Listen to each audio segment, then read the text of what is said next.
꼬리에 꼬리를 물어서 2차 까바를 알아차리고 3차 까바, 4차 까바, 5차 까바를 이제 알아차리는 것까지가 1탄. 그리고 나서 인지도시 알아차린 거 2탄. 그리고 나서 알아차림에 목숨 걸어라가 3탄. 오늘은 그 4탄의 시간인데요. 지난 시간에 그러면은 그 밑에 도울 수 있는 방법. 쭉 뭐 10차까지 내려갔어. 그래, 그 10차 까바까지 내려갔을 때 그것을 구원할 수 있는 방법에 대해서 알려드린다 그랬잖아요. 오늘은 그 시간을 가져볼게요. 구원하는 거에 대해서.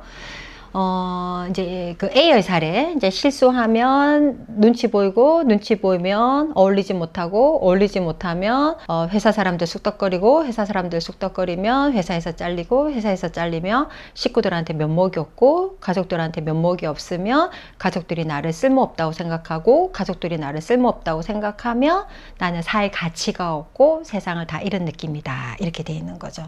이렇게 나의 생각을 이렇게 하나씩 이렇게 들여다본다라는 거는, 그러면 어떻게 돼? 그러면 어떻게 돼? 그러면 어떻게 돼? 이렇게 들여다본다라는 거였거든요. 자, 그렇게 회사에서 잘려서 식구들한테도 면목이 없어. 식구들한테 나가 쓸모 없어져. 그러면은 사회 가치가 없어. 이렇게 되니까 까바카드에는 분리불안, 유기불안, 죽음의 공포, 요렇게 해서 이제 분리불안, 유기불안, 죽음의 공포까지도 가지고 있는데, 불안의 생각이 더해지면, 즉 1차 까바, 2차 까바, 3차 까바, 4차 까바에서 불안해서 5차 까바, 6차 까바, 7차 까바로 생각이 더해지면 두려운 감정이 되고요. 이 두려운 감정에서 7차 까바, 8차 까바, 9차 까바, 10차 까바, 11차 까바까지 이 생각이 더해지면 공포스러운 감정이 됩니다. 그러니까 불안보다 더 불안한 것이 두려움, 두려움보다 더 두려운 것이 공포. 이거는 그 사이에 까바가 계속 있는 거예요. 7차, 8차, 9차. 계속 이제 이렇게 계속 있는 거예요. 계속 있는 거예요. 자, 이제 A라는 친구의 경우에는 가족들에게 면목이 없다. 가족들에게 쓸모 없으면 나는 쓸모 없다. 이렇게 돼 있죠. 필경 어린 시절에 내가 쓸모 있어야 가족들에게 사랑받고 인정받는다라고 하는 경험을 했을 거예요. 씁쓸하지만 그런 경험을 했을 거예요. 그런 경험 때문에, 그런 경험으로 인하여 이 친구가 이렇게 만들어 놓은 거죠. 그래서 그 제일 꼭대기에는 실수할까봐가 있는 거예요. 그러면 그때의 그 경험, 아픔, 상처, 결핍의 내면 아이를 달래주는 겁니다.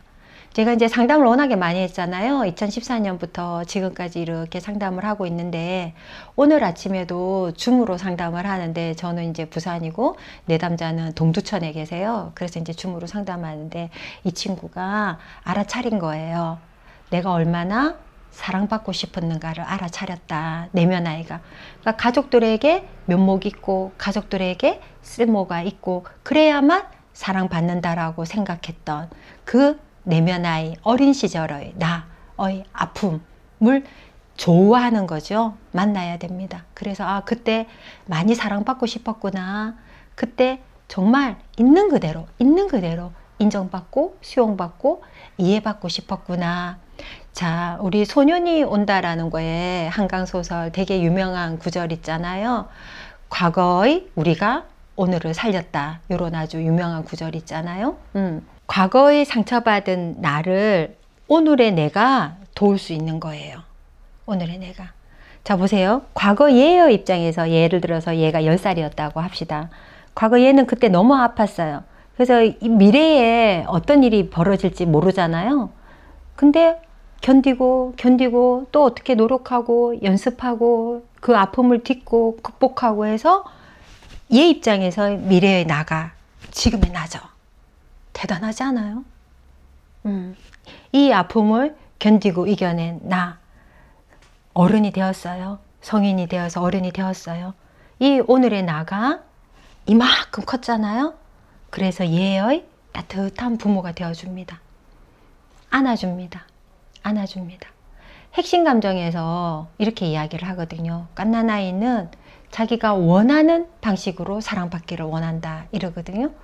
그렇게 우리 내담자들의 원하는 방식이 뭔가 하고 들여다보면 대부분이 안아달라는 거예요. 있는 그대로 수용해줘. 있는 그대로 받아들여줘. 있는 그대로라는 말 참 말하기는 쉽고 좋으나 있는 그대로 받아들이는 게 우리 인간들 안에는 시비하고 분별하는 마음이 있어서 잘했을 때는 받아주고 못했을 때는 내친단 말이에요. 그런데 나라도 내 편이 되어줘야 되는 거잖아요. 못했으면 반성하면 되는 거고. 근데 그 어릴 때 그 아이가 잘못해봤자 뭘 얼마나 잘못했겠어요. 맞잖아요. 잘못해봤자 뭘 얼마나 잘못했겠어요. 그때 당시에 부모 및 주요한 타인들의 조건에 의해서 잘못한 것이지 이 아이가 잘못을 해봤자 뭘 얼마나 잘못을 했겠어요. 뭐 연쇄살인을 했겠어요. 뭘 했겠어요. 잘못을 해봤자 그들을 부모 및 주요한 타인들의 조건에 의한 잘못인 거지. 반성해서 또 이만큼 왔잖아요. 그러니까 오늘의 내가 과거의 나를 보듬습니다. 많이 아팠지, 많이 힘들었지, 견뎌낸다고 수고했어. 이제 내가 너를 꼭 안아줄게 하고 마음으로 안아주셔야 돼요. 마음을 낸다라는 말 있잖아요. 마음을 내고 마음을 내고 마음을 내서 이 아이를 아무 말하지 않고 가만히 계속 안아주는 거예요. 계속 이래라 저래라도 하지 말고 계속 안아주는 거예요. 자, 이것이 바로 내가 나를 이해하는 작업이죠. 이것이 바로 내가 나를 또 수용하는 작업이죠. 인정하고 수용하고. 그리고 내가 나를 사랑하는 작업입니다. 수신제가 치구평천하라고 하였습니다. 내가 나를 사랑해야 비로소 타자를 사랑할 수 있게 됩니다. 내가 나를 조건 없이 받아들이고 꼭 안아주고 있는 그대로 수용해야 타자를 있는 그대로 보게 됩니다. 자기 사랑이 회복되지 않으면 타자를 사랑하는 거 있을 수가 없어요. 있을 수가 없어요. 아닌데 나는 나를 사랑하지 않는데도 타자를 사랑하는데요? 아니에요. 타자를 사랑한다라고 말하고 받고 싶다라고 읽는 거예요. 받고 싶기 때문에 사랑하는 거예요. 내가 나를 사랑하고 나서 그 다음에 타자 사랑이 되는데 이때의 사랑은 안 받아도 돼요. 주고 나서 안 받아도 되는 거. 내가 나를 사랑했을 때 얘를 충분히 사랑했어요. 얘는 더 이상 안 받아도 될 만큼 사랑을 받았어요. 그러니까 내가 나를 사랑했지요. 사랑을 주었지요. 그리고 얘가 받아봤지요. 만족했지요. 그러니까 내가 누구를 사랑할 수 있는 마음이 되는 거예요. 그래서 먼저 회복해야 되는 것은 내가 나를 사랑하는 것, 내가 나를 수용하고 이해하고 받아들이는 것, 근데 그 안에 있는 그대로 아픈 나를 있는 그대로, 뭘 못해서 뭘 잘해서가 아닌 거예요. 있는 그대로 그때 아팠던 나를 받아들이고 사랑해 주는 거예요. 요것이 사랑 회복입니다. 보세요. 그 힘든 그때의 나를 이만큼 견뎌서 힘들었던 나를 보듬고 받아줬어. 이게 연민이죠. 그죠? 그러니까 자기 연민이 있어야 타자를 연민할 수 있어요. 아닌데요? 난 자기 연민 없어도 타자를 연민하는데요. 쇼예요. 그거는. 쇼예요. 그냥 일순은 됐겠지. 일순. 근데 상대가 또 서운하겠잖아요. 마음을 닫아버려요.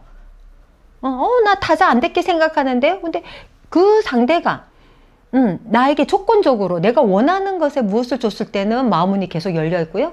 원하는 것을 주지 않았을 때는 닫아버려요. 그거는 연민이 아니죠. 연민은 타자가 나를 어떻게 하든 상관없이 내가 가지는 마음입니다. 사랑도 마찬가지예요. 타자가 나를 좋아하든 안 좋아하든 상관없이 내가 가지는 마음이 사랑이에요. 그러려면 자기 사랑이 회복되고 자기 연민이 회복되면 타자에 대한 연민이 회복되고 타자를 사랑할 수 있는 사람이 됩니다. 비로소 사랑을 아는 사람이 됩니다. 이렇게 보편적 인류애를 실현하고 살다 보면 누가 좋겠어요? 내가 나를 사랑했어? 그리고 타자를 사랑하는 보편적 인류애를 가져 누가 좋겠어요? 내가 좋아요. 받으려고 하면 내가 불편해요. 그러니까 이 받으려고 하는 넓이와 폭만큼을 가장 잘 아는 사람이 누구겠어요? 나가 제일 잘 알죠. 얼마나 받고 싶은지를 제일 잘 아는 건 나잖아요. 그러니까 이만큼 받고 싶어. 그걸 내가 양껏 주는 거예요. 다 주고 나면 얘가 이제 그만 받아도 돼, 괜찮아 하고 이 내면 아이가요 훌 하고 떠나는 것도 느낄 수가 있어요. 그때까지 충분히 내가 나를 사랑하는 연습하시기를 바랍니다. 이것이 구원의 방법입니다.